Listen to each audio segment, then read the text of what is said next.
I need to tell you a story that still messes with me in the best way. One night driving Lyft, I hit my 500th ride. Before I even started the shift, I saw it coming, and something in me was like, this matters. I'm that person. Timing matters to me. Milestones matter. It's like my brain has an internal altimeter. If I know where I am in time, I feel oriented. So I decided I was going to gift whoever my 500th ride was. I didn't know who it would be. I didn't know what kind of night it was going to be. I just knew I wanted to bless somebody. And here's the part that makes it full circle. The couple I picked up had just come from a Tony Robbins seminar. And I didn't even know who Tony Robbins was. Nothing about manifesting. Nothing about motivation culture. Nada. If you like psychology, meaning, and real-life moments that feel too perfectly timed to be random, hit subscribe. I'm building this channel for people who think like me. So here's what happened. I'm driving Lyft, and I notice I'm about to hit ride number 500, and I'm already in that waypoint feeling. Like this is a marker. This is one of those moments that's going to get remembered. I had something special at home, a limited edition Nikki Beach bottle of rosé. It was a 25-year limited bottle I got as recognition when I became the valet manager. To me, it wasn't a bottle. It was a trophy, a token. It meant something. It represented a chapter of my life where I was competent, trusted, running the show. So I bring it with me that night, and I'm thinking, whoever is my 500th ride, I'm giving this to them. I pick up a couple, really sweet people. They're from Nebraska. Wait, what? Why are you giving us this? We don't drink. And I didn't hesitate. I looked at them and I said, good. It's not meant to be drank, it's meant to be displayed and kept as a token of appreciation. Because that was true. It wasn't about alcohol, it was about meaning. They get quiet for a second and I can tell it hits them. And then they tell me they just came from a Tony Robbins seminar. And they start saying things like, you have no idea what this means to us. They said it felt like a sign from God, like a confirmation. Like they just sat through this whole event about purpose and direction, and then life immediately answered them through a random Lyft ride. And I'm sitting there like, are you kidding me? Because I didn't do it to be spiritual. I didn't do it to perform. I didn't do it to get attention. I did it because it was my 500th ride, and I wanted to gift that moment to someone. And yet it landed like a perfectly timed message. Now let me explain why that moment hits so hard, using my SAM method and actual psychology research. My SAM method is simple. S is sensory state, what my body is feeling and what the environment is giving me. A is assumption, what I decide it means. M is mental simulation, the movie my mind runs about what happens next. Most people don't realize they're living inside this loop all day. Something happens, your body reacts, your mind assigns meaning, and then your brain runs a whole future in your head like it's already real. That night, my sensory state was already activated, but it wasn't panic. It was significance. Milestone energy. A marker. My assumption wasn't fear either. It was contribution. I decided, I'm going to make this moment meaningful for someone. And my mental simulation was small and clean. It was basically one scene. Somebody is going to receive something special tonight. Notice what I didn't do. I didn't run a 5-year fear movie. I didn't spiral. I didn't make it complicated. I stayed in one scene and I acted. That matters, because when my brain runs too far into the future, that's when my nervous system starts acting like the disaster already happened. That's when I feel trapped in my own body. That's when I get overloaded.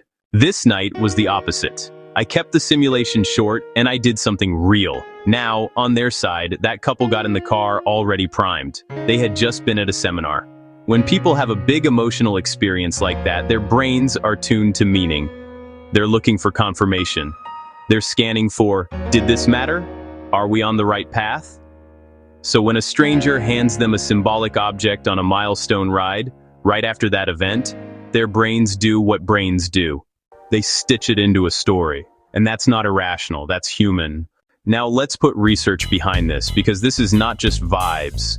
There's a meta-analysis in the Journal of Experimental Social Psychology on acts of kindness. This isn't just nice people are happier correlation. It includes studies where people are instructed to do acts of kindness and researchers measure changes in well-being. The conclusion is that performing acts of kindness reliably improves the well-being of the person doing the kind act. That's important because what I did that night wasn't just moral, it was a behavioral lever. Giving shifts your state, giving shifts your meaning, giving can change the whole emotional temperature of a moment.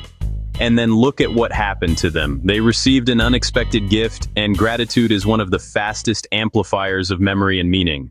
A large meta-analysis in PNAS that pulled together a huge number of gratitude intervention studies found gratitude interventions produce small but real improvements in well-being across cultures. Small doesn't mean fake. Small means it's not magic. It's a reliable nudge. And in a human moment, a nudge can feel massive because it's landing on a nervous system that's ready to receive it. Then add the meaning layer. Those passengers were already in a life is speaking frame. So of course they interpreted it as a sign. That's meaning making. And here's the part people miss. When they told me they didn't drink, and I said, good, it's not meant to be drank. I reframed the entire object. I turned it from a consumable into a symbol. That kind of reappraisal matters. Meaning changes emotion. Emotion changes memory. Memory changes the story you tell yourself about your life. So now the movie isn't, we'll drink this later. The movie is, we're going to keep this where we can see it, and it will remind us of this moment. It becomes a memory anchor, and it also ties into something Tony Robbins talks about a lot, contribution. On Tony Robbins' own materials about the 6 human needs, contribution is one of the core drivers.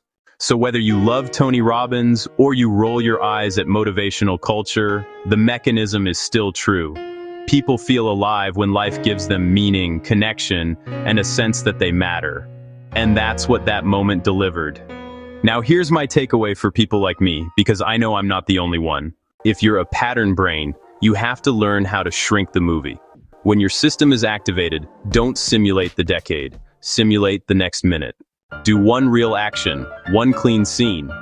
There's also research showing the mind is trainable when it comes to unwanted mental clips and intrusive replays. A 2024 meta-analysis in Nature Human Behavior found experimental techniques can significantly reduce intrusion frequency. And imagery rescripting, which is basically editing aversive mental scenes, has evidence supporting its efficacy across disorders associated with aversive memories. I'm not saying you need to turn your life into a clinical protocol. I'm saying the movie can be edited. You're not trapped in your own simulation. Your brain is powerful, and because it's powerful, it's trainable. That night, I didn't force positivity. I didn't do fake affirmations. I picked contribution. I picked meaning. I picked one bounded action. And the world mirrored it back in the strangest, funniest, most full-circle way possible. So yeah, my 500th Lyft ride wasn't just a nice moment. It was a milestone marker, a deliberate contribution, a real human connection, and a meaning amplifier for 2 people who were already primed to receive it. And the Nebraska detail makes it even cleaner, because the bottle wasn't even about drinking. It became display, it became a token, it became a keep this and remember object. If you've ever had a moment that felt perfectly timed, like life answered you, tell me in the comments. I read these, and I'm building a whole series on meaning, psychology, and how pattern brains work. If you want more episodes where I take real-life moments and break them down with psychology and the SAM method, subscribe. And if you know someone who thinks like this, send them this video. Credits and research used: The Diary of a CEO with Stephen Bartlett, Tony Robbins episode listings and release, Jan 15, 2026. Curry, O.S. et al., 2018. Happy to help? Acts of Kindness Meta-Analysis, Journal of Experimental Social Psychology, Choi, H. et al., 2025. Gratitude Interventions Meta-Analysis Across Cultures, PNS, Varma, M.M., et al., 2024. Intrusive Memory Modulation Meta-Analysis, Nature Human Behavior, Kip, A. et al., 2023. Imagery Rescripting Updated Meta-Analysis, Journal of Anxiety Disorders, Tony Robbins, 6 Human Needs Overview pages.